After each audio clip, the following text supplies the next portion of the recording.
സംസ്ഥാനത്തെ പോലീസ് അതിക്രമം നിയമസഭയിൽ ഉന്നയിച്ച് പ്രതിപക്ഷം സഭ നിർത്തിവെച്ച് ചർച്ച ചെയ്യണമെന്നാവശ്യപ്പെട്ട് റോജി എം ജോൺ നിയമസഭയിൽ നോട്ടീസ് നൽകി. ആർ ശ്രീജിത്ത് വിശദാംശങ്ങളുമായി. ശ്രീജിത്ത്, ഈ വിഷയം പ്രതിപക്ഷം നിയമസഭയിൽ ഉന്നയിക്കുമെന്നതിന്റെ റിപ്പോർട്ടുകൾ നേരത്തെ തന്നെ ഉണ്ടായിരുന്നു. അപ്പോൾ അത് പ്രതിപക്ഷം ഉന്നയിച്ചിരിക്കുകയാണ്.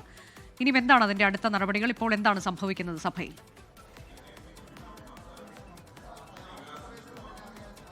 അനുജ, ശൂന്യവേളയിൽ ഇന്ന് ആദ്യം ചരമോപചാരമായിരുന്നു. അന്തരിച്ച മുൻ KPCC അധ്യക്ഷൻ തെന്നല ബാലകൃഷ്ണപിള്ള അടക്കമുള്ള നേതാക്കൾക്ക് ചരമോപചാരം അർപ്പിക്കുന്ന നടപടി കഴിഞ്ഞ് ഇപ്പോൾ സഭ ഈ ശൂന്യവേളയിൽ അടിയന്തര പ്രമേയ നോട്ടീസ് പരിഗണിക്കുന്നതിലേക്ക് കടക്കുകയാണ്. റൂൾ 50 പ്രകാരമുള്ള അടിയന്തര പ്രമേയ നോട്ടീസ് ഇപ്പോൾ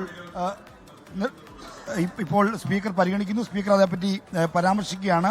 യൂത്ത് കോൺഗ്രസിന്റെ ചൊവ്വന്നൂർ മണ്ഡലം പ്രസിഡന്റ് സുജിത്തിനെ കുന്നംകുളം പോലീസ് അതിക്രൂരമായി മർദ്ദിക്കുന്ന വീഡിയോ അടക്കം സംസ്ഥാനത്ത് പോലീസ് ലോക്കപ്പ് മർദ്ദനത്തിൽ നിരവധി പരാതികളും ഞെട്ടിക്കുന്ന തെളിവുകളും പുറത്തുവന്നിട്ടും കുറ്റക്കാരായ പോലീസുകാരെ സർവീസിൽ നിന്ന് പിരിച്ചുവിടുന്ന അടക്കമുള്ള നടപടികൾ സ്വീകരിക്കാൻ തയ്യാറാകാത്ത സർക്കാർ നടപടി സഭ നിർത്തിവെച്ച് ചർച്ച ചെയ്യണമെന്നാണ് ഇപ്പോൾ റോജി എം ജോൺ അടക്കമുള്ള ആളുകൾ നൽകിയിരിക്കുന്ന അടിയന്തര പ്രമേയ നോട്ടീസിൽ പറയുന്നത്.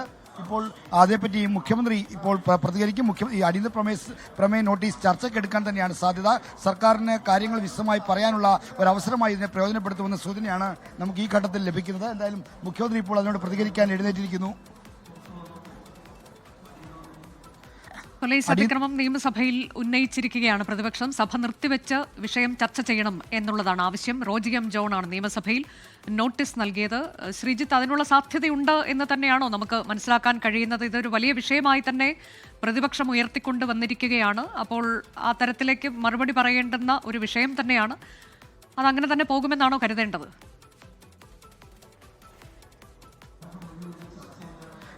അനുജ, ചർച്ചയ്ക്കെടുക്കാവുന്ന തരത്തിൽ തന്നെയാണ് മുഖ്യമന്ത്രിയുടെ ഇപ്പോഴത്തെ പ്രതികരണം. അതായത് ചർച്ചയ്ക്കെടുക്കുന്നു, അടിയന്തര പ്രമേയ നോട്ടീസ് ചർച്ചയ്ക്കെടുക്കാമെന്ന് മുഖ്യമന്ത്രി അറിയിച്ചിരിക്കുന്നു. 15ാം കേരള നിയമസഭയുടെ 14ാം സമ്മേളനത്തിൽ പരിഗണനയ്ക്കെടുക്കുന്ന ആദ്യത്തെ അടിയന്തര പ്രമേയ നോട്ടീസിന്മേലുള്ള ചർച്ചയാണ്. ഉച്ചയ്ക്ക് മുഖ്യമന്ത്രി ചർച്ച നിശ്ചയിച്ചനുസരിച്ച് ഉച്ചയ്ക്ക്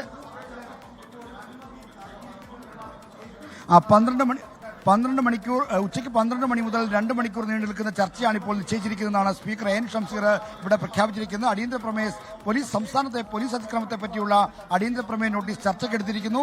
ഉച്ചയ്ക്ക് 12 മണി മുതൽ 2 മണിക്കൂർ ദൈർഘ്യമുള്ള ചർച്ചയാണ്. സർക്കാരിനും പ്രതിപക്ഷത്തിനും തങ്ങളുടെ നിലപാടുകൾ പറയാനുള്ള യഥേഷ്ടമുള്ള സമയം ലഭിക്കും. എന്തായാലും പോലീസ് അതിക്രമങ്ങളെ പറ്റിയുള്ള മുഖ്യമന്ത്രിയുടെ മൗനം ഭേദിച്ചുള്ള മറുപടി, ഇതുവരെ അദ്ദേഹം ഈ അതിക്രമങ്ങളെ പറ്റിയുള്ള വാർത്തകൾ വന്ന ശേഷം പൂർണ്ണമായും മൗനം പാലിക്കുകയായിരുന്നു. അതിപ്പോൾ അദ്ദേഹം മൗനം മാറ്റി ഇന്ന് അദ്ദേഹത്തിന്റെ പ്രതികരണം ഇന്ന് നമുക്ക് അറിയാം. ഇന്നലെ LDFന്റെ പാർലമെന്ററി പാർട്ടി യോഗത്തിലും LDF നേതൃയോഗത്തിലും പോലീസ് അതിക്രമങ്ങളെ പറ്റി മുഖ്യമന്ത്രി പ്രതികരിച്ചിരുന്നു.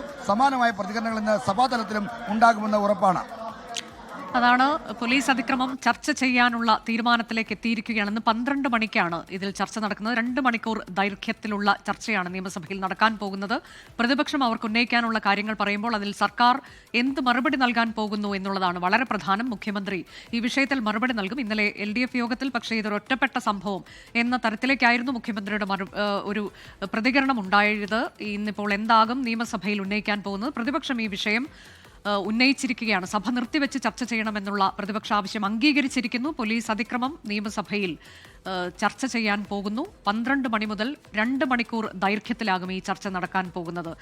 ശ്രീജിത്ത് തുടരുന്നുണ്ട്. ശ്രീജിത്ത്, റോജി എം ജോൺ ആണ് നിയമസഭയിൽ നോട്ടീസ് നൽകിയത്. ഇത് ഒന്നിലേറെ സംഭവങ്ങൾ പുറത്തു വന്നിരിക്കുന്നു എന്നുള്ളതാണ്. ഒരു സംഭവത്തിൽ തുടങ്ങി അതിനുശേഷം പലയിടങ്ങളിൽ നിന്ന് പല സംഭവങ്ങളായി പല സമയത്ത് നടന്ന കാര്യങ്ങളൊക്കെ പുറത്തേക്ക് വന്ന ഘട്ടത്തിൽ അത് ആ തരത്തിലേക്ക് ഒരു ഒറ്റപ്പെട്ട സംഭവം എന്ന വിശദീകരണം നൽകിക്കൊണ്ട് സർക്കാരിന് പിടിച്ചു നിൽക്കാൻ കഴിയുമോ എന്നൊരു സംശയമുണ്ടല്ലോ ശ്രീജിത്ത്. അനുജ, തീർച്ചയായും ഒറ്റപ്പെട്ട സംഭവങ്ങളെന്ന് പറഞ്ഞുകൊണ്ട് സർക്കാരിന് പിടിച്ചു നിൽക്കാൻ കഴിയുന്ന സ്ഥിതിയല്ല ഈ പോലീസ് അതിക്രമങ്ങളുമായി ബന്ധപ്പെട്ട് വരുന്ന വിവരങ്ങളുടെ വാർത്തകളുടെ കുത്തൊഴുക്ക് കാണുമ്പോൾ നമുക്ക് മനസ്സിലാക്കാൻ കഴിയുന്നത്.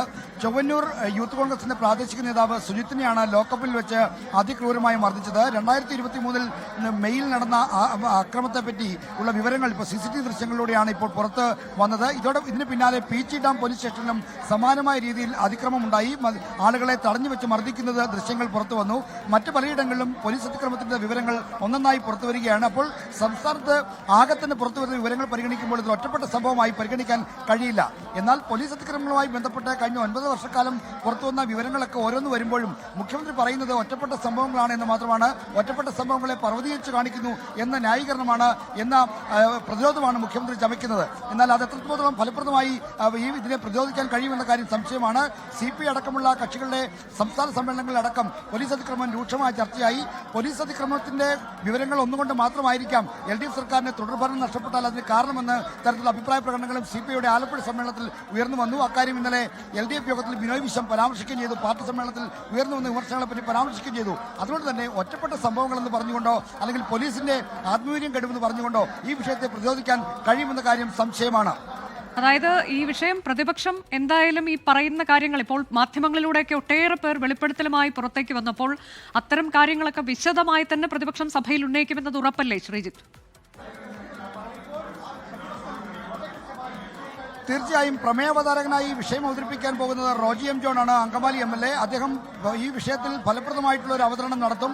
അതിനുശേഷമായിരിക്കും ഭരണപക്ഷ ബെഞ്ചുകളിൽ നിന്നുള്ള സംസാരം. ഈ 2 മണിക്കൂർ നീളുന്ന ചർച്ചയിൽ ഏതാണ്ട് 20 മിനിറ്റായിരിക്കും ഔദ്യോഗികമായി മുഖ്യമന്ത്രിയുടെ മറുപടിക്ക് നീക്കിവെക്കുക. എന്നാൽ മുഖ്യമന്ത്രി എത്രത്തോളം സംസാരിക്കുന്നു അത്രത്തോളം സമയം അദ്ദേഹത്തിന് ലഭിക്കും. എന്തായാലും പ്രതിപക്ഷത്തിന് വളരെ വിശദമായി പോലീസ് അതിക്രമം സംബന്ധിച്ച കാര്യങ്ങൾ ചൂണ്ടിക്കാണിക്കാൻ അവതരിപ്പിക്കാനുള്ള സമയം ഈ അടിയന്തര പ്രമേയ ചർച്ചയ്ക്കിടെ നടക്കും.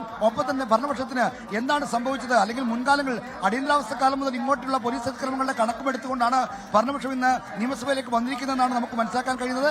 UDF കാലത്ത് നടന്ന ഇപ്പോൾ രാജ്യ സംഭവം അടക്കമുള്ള വിഷയങ്ങൾ ചൂണ്ടിക്കാണിച്ച മുഖ്യമന്ത്രി പിണറായി വിജയൻ തന്നെ പോലീസ് അതിക്രമത്തിന്റെ ലോക്കപ്പ് മർദ്ദനത്തിന്റെ ഇരയാണ് അടിയന്തരാവസ്ഥ കാലത്ത്. അത്തരം കാര്യങ്ങളെല്ലാം ഉയർത്തിക്കാട്ടിക്കൊണ്ടുള്ള ഒരു പ്രതിരോധമായിരിക്കും ഭരണപക്ഷവും നടത്താൻ പോകുന്നത്. സംസ്ഥാനത്തെ പോലീസ് അതിക്രമം സഭ നിർത്തിവെച്ച് ചർച്ച ചെയ്യണം എന്നുള്ള ആവശ്യം അത് അംഗീകരിച്ചിരിക്കുകയാണ്. പ്രതിപക്ഷത്തിന്റെ അടിയന്തര പ്രമേയത്തിന് അത് അംഗീകാരം നൽകിയിരിക്കുന്നു. സഭ നിർത്തിവെച്ച് ചർച്ച ചെയ്യണമെന്നാവശ്യപ്പെട്ട് റോജി എം ജോണാണ് നിയമസഭയിൽ നോട്ടീസ് നൽകിയത്. ഇന്ന് ഉച്ചയ്ക്ക് 12 മണി മുതൽ 2 മണിക്കൂർ ദൈർഘ്യത്തിലുള്ള ചർച്ചയാകും നിയമസഭയിൽ നടക്കാൻ പോവുക. ലോകത്തെവിടെയായാലും ഏത് സമയത്തും 24 വാർത്തകളും ഓഗ്മെന്റഡ് റിയാലിറ്റി പാക്കേജുകളും എക്സ്പ്ലെയിനറുകളും വിശദമായി കാണാൻ ഞങ്ങളുടെ YouTube ചാനൽ നിങ്ങൾക്ക് സബ്സ്ക്രൈബ് ചെയ്യാം.